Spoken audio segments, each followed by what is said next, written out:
बिहार के अंदर नीतीश कुमार सुबह 12 बजे इस्तीफा देते हैं और उसके बाद में शाम 5 बजे उनका शपथ ग्रहण समारोह हो जाता है।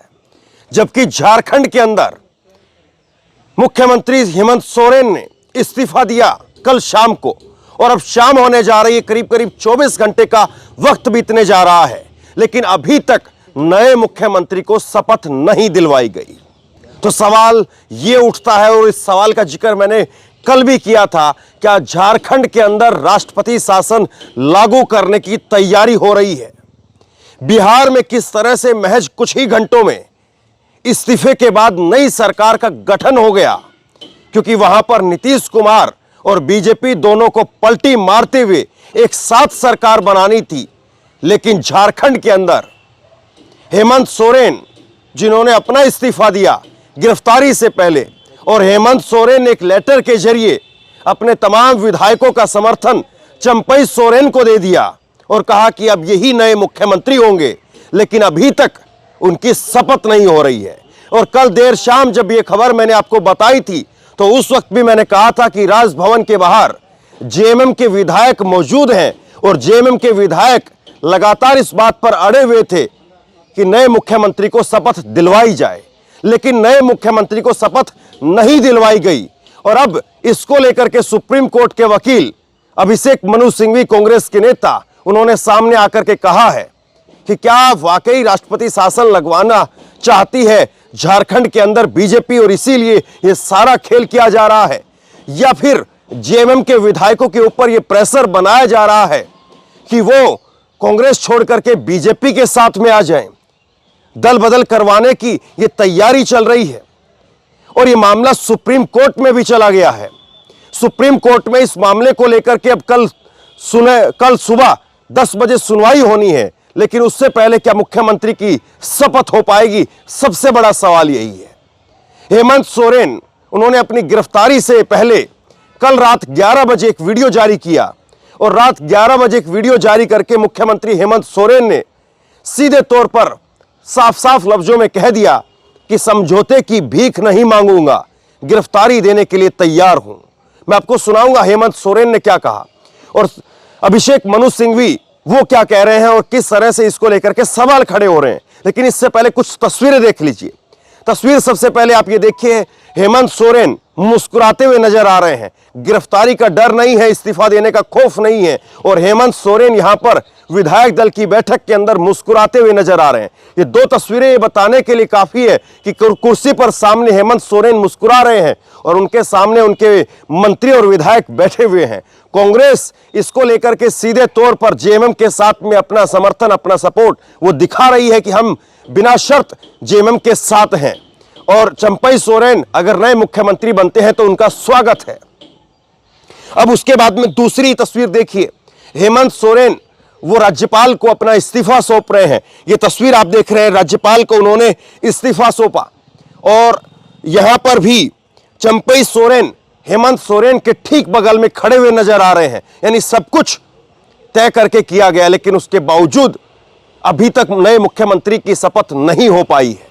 और इसके बाद में एक तस्वीर आप ये देखिए, हेमंत सोरेन जिस वक्त में राजभवन से बाहर निकल रहे थे तो गाड़ी से उन्होंने विक्ट्री सिंबल बनाते हुए कहा कि समझौते की भीख नहीं मांगूंगा। हेमंत सोरेन की तरफ से ये ट्वीट किया गया और हेमंत सोरेन ने ट्वीट करके कल देर रात 11 बजे कहा, यह एक विराम है, जीवन महासंग्राम है, हर पल लड़ा हूं, हर पल लड़ूंगा, पर समझौते की भीख नहीं लूंगा। क्या हार में क्या जीत में, किंचित नहीं भयभीत में, लघुता ने अब मेरी छुओ, तुम हो महान बने रहो। अपने लोगों के हृदय की वेदना मैं व्यर्थ नहीं त्यागूंगा, हार नहीं मानूंगा, जय झारखंड। तो ये कहते हुए और विक्ट्री का सिंबल दिखाते हुए बहुत कुछ हेमंत सोरेन कह गए, लेकिन सवाल सबसे बड़ा वही कि आखिरकार जब विधायकों का समर्थन चंपई सोरेन के पास है और जब गिरफ्तारी से पहले हेमंत सोरेन ने चंपई सोरेन को अपनी तरफ से नियुक्त भी कर दिया, तो राजभवन में अभी तक उनकी एंट्री क्यों नहीं हो पाई है और राज्यपाल उनको शपथ क्यों नहीं दिलवा रहे हैं? जबकि कल देर शाम से ही जेएमएम के विधायक लगातार कहते रहे कि आप शपथ दिलवाइए, नए मुख्यमंत्री को शपथ दिलवाइए, लेकिन अभी तक नए मुख्यमंत्री की शपथ नहीं हो पाई है। और ये हेमंत सोरेन की तरफ से, मुख्यमंत्री हेमंत सोरेन की तरफ से उन्हीं के लेटर पैड पर ये एक चिट्ठी जारी कर दी गई और इस चिट्ठी के अंदर ये कहा गया कि मैं आप अवगत हैं कि कल दिनांक 30 जनवरी पार्टी की विधायक दल की बैठक में सर्वसम्मति से यह प्रस्ताव पारित किया गया कि किसी भी परिस्थिति के अंदर अगर मुझे विधायक दल का अपना पद छोड़ना पड़ा तो उस परिस्थिति में विधायक दल के नए नेता का चयन मेरे द्वारा किया जाएगा जो सर्वमान्य होगा। उपरोक्त प्रस्ताव पर सभी गठबंधन दल के विधायकों की बैठक में भी सहमति जताई गई है। आज मैं ईडी के सम्मान के अनुपालन में उपस्थित होने जा रहा हूं। अगर मुझे गिरफ्तार कर लिया जाता है तो ऐसी परिस्थिति में मैंने अपने सम्यक विचारोपरांत श्री चंपई सोरेन को विधायक दल का नया नेता नामित करने का निर्णय लिया है। विधायक दल की बैठक में इन्हें विधिवत रूप से विधायक दल का नेता चुनने के उपरांत सभी सहयोगी दलों के नेताओं के साथ में उनका समर्थन पत्र लेकर के आए नए नेता के नेतृत्व में आप सभी माननीय विधायकगण माननीय राज्यपाल के समक्ष जाकर के नई सरकार के गठन का दावा पेश करेंगे और अपनी चट्टानी एकता का परिचय देते हुए नई सरकार के गठन तक रांची में उपस्थित रहेंगे। अंत में आप सबों के सहयोग, प्यार और आशीर्वाद से मैंने 4 वर्ष तक विपरीत परिस्थितियों में सरकार को सफल नेतृत्व देने का यथासंभव प्रयास किया। जनहित के बहुत सारे कार्यों को पूरा किया। यह सब आपके सहयोग और समर्थन के बिना संभव नहीं था। इसके लिए मैं सदा आपका आभारी रहूंगा।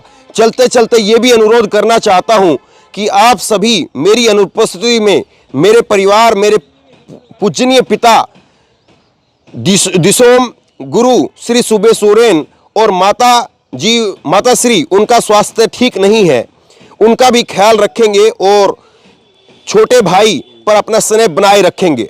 तो ये हेमंत सोरेन की तरफ से चिट्ठी जारी की गई और इसमें साफ तौर पर कहा गया है कि चंपई सोरेन को विधायक दल का नया नेता चुन लिया गया है और आप सभी विधायकगण राज्यपाल के समक्ष जाकर के चंपई सोरेन को नया मुख्यमंत्री बनवाएंगे और जब तक वो नए मुख्यमंत्री नहीं बन जाते हैं तब तक आप झारखंड के अंदर रांची में ही मौजूद रहेंगे। सभी विधायकों से कहा गया कि रांची छोड़ करके आप नहीं जाएंगे, रांची के अंदर रहेंगे और झारखंड के अंदर कल ही राहुल गांधी की यात्रा पहुंचने वाली है। तो सवाल यह है कि किस तरह से माहौल को तैयार किया जा रहा है। एक बार जरा सुनिए आप, कल हेमंत सोरेन ने जब इस्तीफा देने वो जा रहे थे उस वक्त में 2 मिनट की एक वीडियो के जरिए संदेश विधायकों को, समर्थकों को पहुंचाते हुए क्या कुछ कहा, सुनिए। जाली कागज बनाकर और जिनके फर्जी शिकायत के आधार पर मुझे आज गिरफ्तार करने का एक षड्यंत्र रचकर ये कामयाब हो रहे हैं और मुझे पूरा विश्वास है आज नहीं कल सत्य की विजय होगी। साथियों, समय में बस बहुत कम है, बहुत कम समय में ये मैं वीडियो बना रहा हूं। एक जो अभी हाल में राजनीतिक षड्यंत्र का शिकार बिहार हुआ है, अब ये दूसरे राजनीतिक षड्यंत्र का शिकार झारखंड को बनाना चाहते हैं। लेकिन आप आश्वस्त रहें, हेमंत सोरेन झारखंड के हर एक व्यक्ति के दिल में है, हर एक नौजवानों के दिल में है, हर एक बुजुर्गों के दिल में है, हर एक बच्चों के दिल में रहेगा। और जिस तरीके से बूढ़े बुजुर्ग की सेवा करते हुए, नौजवानों को रोजगार देते हुए, अपने महिला सशक्तिकरण को लेकर हमने काम किया, रोजगार सृजन को लेकर काम किया, वो एक लंबा इतिहास लिखेगा। एक लंबा लकीर के रूप में मैं इसे आज संभवतः ये इस लकीर को और ना खींचने दे मुझे, लेकिन आप आश्वस्त रहें, सत्य की कभी हार नहीं होती। ये मुझे जरूर थोड़ा बिचली तभी करने का प्रयास कर रहे हैं, लेकिन ये बहुत ज्यादा दिन तक चलेगा नहीं। लेकिन जब हम अगली लड़ाई के लिए तैयार होकर आएंगे तो इस मजबूती के साथ आएंगे कि दोबारा इस तरीके के षड्यंत्र करने वाले आगे से इस तरीके के कदम उठाने से भी हजारों बार इनको सोचना पड़ेगा। धन्यवाद साथियों, जोहार। और कल सुबह अखबार के माध्यम से, टीवी चैनलों के माध्यम से संभवतः आप सब लोगों को इस बात की खबर होगी कि आज हेमंत सोरेन गिरफ्तार हो गया और हमारे जो विरोधी लोग हैं वो अपने नापाक इरादे पर जो अभी कामयाब हो रहे हैं इस पर अपना पीठ थपथपाएंगे। और मैं जानता हूं झारखंड की जनता काफी संवेदनशील है और कर्मठ है और हम अपनी ईमानदारी के साथ अपनी लड़ाई को जारी रखेंगे और मैं उम्मीद करता हूं कि हमारी इस लड़ाई में आपका भी पूरा सहयोग मुझे प्राप्त होगा। धन्यवाद। जोहार। हेमंत सोरेन यहां पर तस्वीर बिल्कुल पूरी तरह से साफ कर रहे हैं कि समझौते की भीख स्वीकार नहीं है, इस्तीफा स्वीकार है। इस्तीफा देने के लिए तैयार हूं और जेल जाने के लिए भी तैयार हूं, गिरफ्तार होने के लिए भी तैयार हूं। लेकिन दूसरी तरफ अभी भी कयासबाजी का दौर यही है कि कहीं ना कहीं कैसे न कैसे हेमंत सोरेन अगर बीजेपी के साथ आ जाए तो हिमंता शर्मा बन जाए, जिस तरह से असम के मुख्यमंत्री बन गए, तो स्थितियां अभी भी पलट सकती हैं। लालू प्रसाद यादव ने इसको लेकर के ट्वीट किया और लालू यादव कह रहे हैं कि झारखंड की लोकप्रिय सरकार के जनप्रिय आदिवासी मुख्यमंत्री हेमंत सोरेन को केंद्र की तानाशाही सरकार प्रताड़ित कर रही है। भाजपा के यह घिनौने हथकंडे अल्प समय के लिए तो परेशान कर सकते हैं, पर पिछड़े, दलित, आदिवासी, अल्पसंख्यक और हाशियों पर रहने वाले समूहों के संकल्प और महत्वाकांक्षाओं को पराजित नहीं कर सकते हैं। भाजपा का डर जग जाहिर है और जनता भी यह बात समझ चुकी है कि हम मजबूती से हेमंत के साथ हैं। तो राजनीतिक तौर पर चाहे लालू प्रसाद यादव हो, चाहे अखिलेश यादव हो, चाहे राहुल गांधी हो, हर कोई इस वक्त में हेमंत सोरेन के साथ खड़ा है। लेकिन सवाल साथ खड़े होने का नहीं है, सवाल यह है कि पहले तेजस्वी यादव, लालू प्रसाद यादव और उसके बाद में अब हेमंत सोरेन, अरविंद केजरीवाल, और अगली बारी किसकी है? क्या राहुल गांधी की यात्रा पूरी हो पाएगी या बीच रास्ते में राहुल गांधी को भी गिरफ्तार करने की कोई नई प्लानिंग चल रही है, बड़ी प्लानिंग चल रही है? सवाल इस बात का भी है। सवाल यह नहीं है कि आज हेमंत सोरेन के साथ साथ कौन कौन खड़ा है, सवाल इस बात का है कि हेमंत सोरेन के बाद किस किस को वहां पर भेजा जा रहा है। क्या अगला नंबर इस लिस्ट में सबसे पहले अरविंद केजरीवाल का होगा? और ऐसे में जब समूचा विपक्ष एक एक करके उस लिस्ट में, उस फेहरिस्त में आ जाएगा और समूचे विपक्ष को अगर जेल में डाल दिया जाएगा तो 2024 का चुनाव लड़ेगा कौन? कांग्रेस पार्टी ने इसको लेकर के प्रेस कॉन्फ्रेंस की है। कांग्रेस के नेता अभिषेक मनु सिंह भी, सुप्रीम कोर्ट के वकील, उन्होंने कहा है कि हम सुप्रीम कोर्ट गए हैं झारखंड के इस मामले को लेकर के, हेमंत सोरेन के मामले को लेकर के, और उन्होंने कुछ सवाल पूछे हैं। झारखंड में अभी तक मुख्यमंत्री क्यों नहीं नियुक्त किया गया? आखिर बिहार में मुख्यमंत्री तुरंत कैसे नियुक्त किया गया? क्या आप पीएम कार्यालय और गृह मंत्रालय के निर्देश का इंतजार कर रहे हैं? क्या आप किसी भी कीमत पर दल बदली कराना चाहते हैं? क्या आप देश में विपक्ष को खत्म करना चाहते हैं? क्या यही है आपके अमृतकाल की परिभाषा? क्या आप भारत जोड़ो न्याय यात्रा से इतना घबरा गए हैं?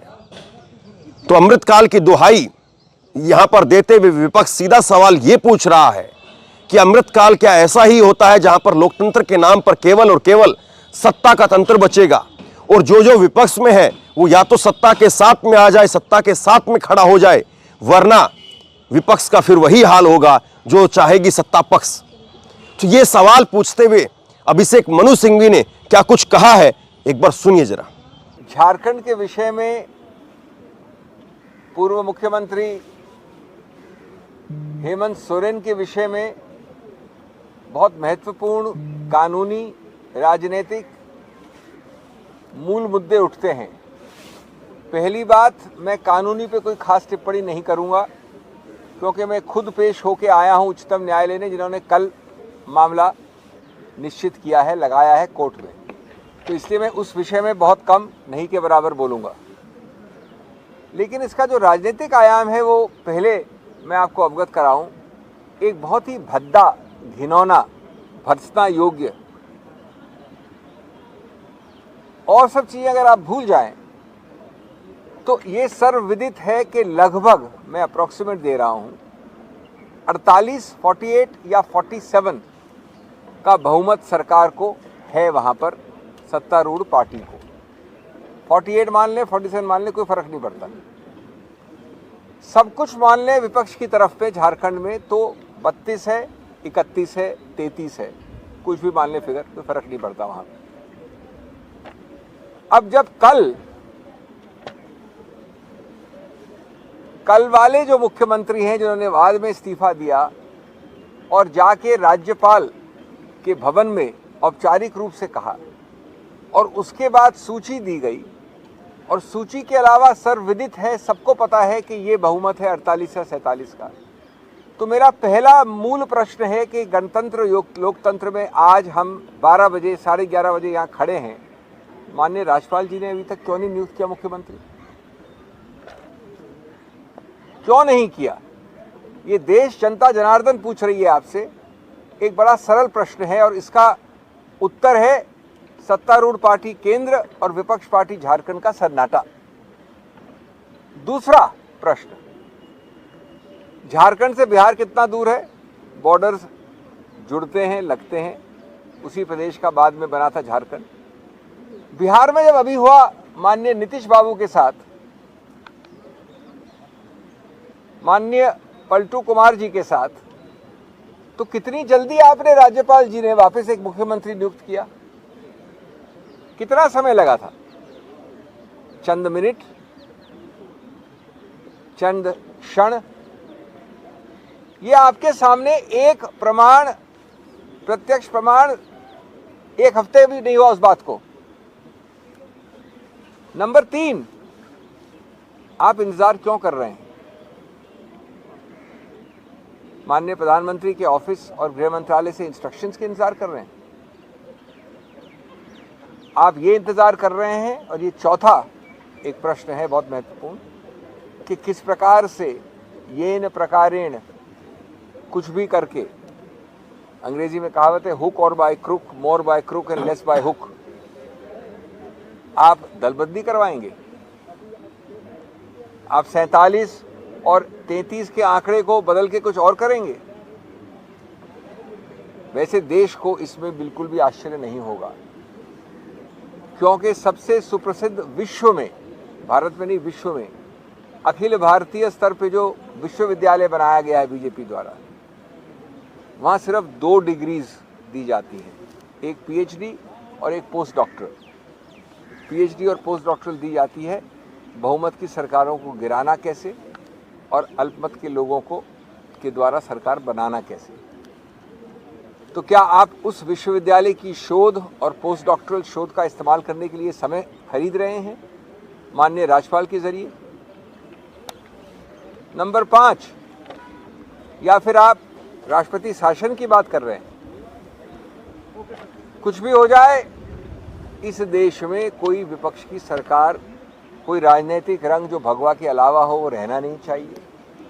अगर रहेगा तो हम केंद्र से और हम बीजेपी के स्टेट यूनिट्स ये आश्वस्त करते हैं जनता जनार्दन देश को कि कम से कम इस बार चुनाव के पहले ही हम 99% राजनीतिक पार्टियों के लोगों को या तो अरेस्ट कर लेंगे या हटा देंगे या दल बदल द्वारा सरकारें गिरा देंगे।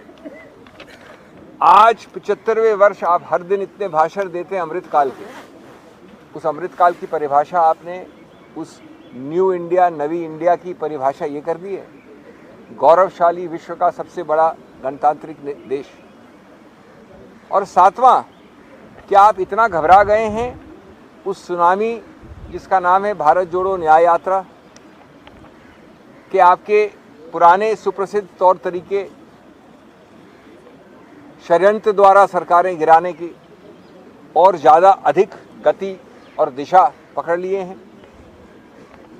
ये किस प्रकार की चीज़ें हो रही हैं एक गौरवशाली गणतंत्र, संवैधानिक गणतंत्र में? आज तक एक दिन कहां से निकल गया माननीय राज्यपाल को नई सरकार बनाने का? मैं अभी आपको उच्चतम न्यायालय के सामने जो पक्ष हमने दिया है उसकी बात नहीं करूंगा, क्योंकि उसमें हमने कई और आरोप लगाए हैं। क्योंकि वो कल आ रहा है और मैं खुद पेश हो रहा हूं, इसलिए मैं वो अनुशासन के अंतर्गत काम करूंगा।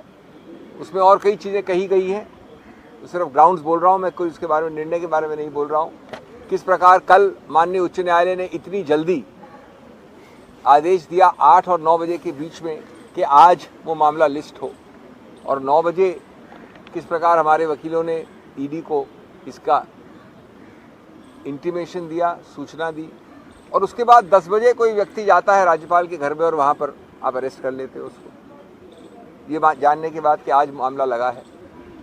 वो सब चीज़ें हम कल कोर्ट में बात करेंगे। जैसा मैंने कहा, मैं यहाँ बात नहीं कर रहा हूँ, लेकिन मूल मुद्दा है कि इस प्रकार से गणतंत्र का हत्या जो आप दिन प्रतिदिन कर रहे हैं, उसका कोई ना कोई जवाबदेही तो होगी। सवाल सीधा सा ये है कि अब 24 घंटे तकरीबन बीतने जा रहे हैं। क्या हेमंत सोरेन के द्वारा नियुक्त किए गए चंपई सोरेन को राज्यपाल नए मुख्यमंत्री की शपथ दिलवाते हैं, या वाकई कोई बड़ा इशारा कहीं से होने वाला है और उसके बाद में राष्ट्रपति शासन की तरफ या दल बदली की तरफ झारखंड की मौजूदा समय में राजनीति बढ़ती हुई आपको दिखाई देगी। झारखंड के इस घटनाक्रम पर लगातार मेरी नजरें बनी हुई है और जैसे ही कोई बड़ा अपडेट निकल करके सामने आता है तुरंत आप तक पहुंचाता हूं। इस वीडियो को शेयर कीजिए, लोगों तक पहुंचाइए और इसी तरह की तमाम खबरों के लिए ऑनलाइन न्यूज इंडिया को सब्सक्राइब कीजिए। बहुत बहुत धन्यवाद।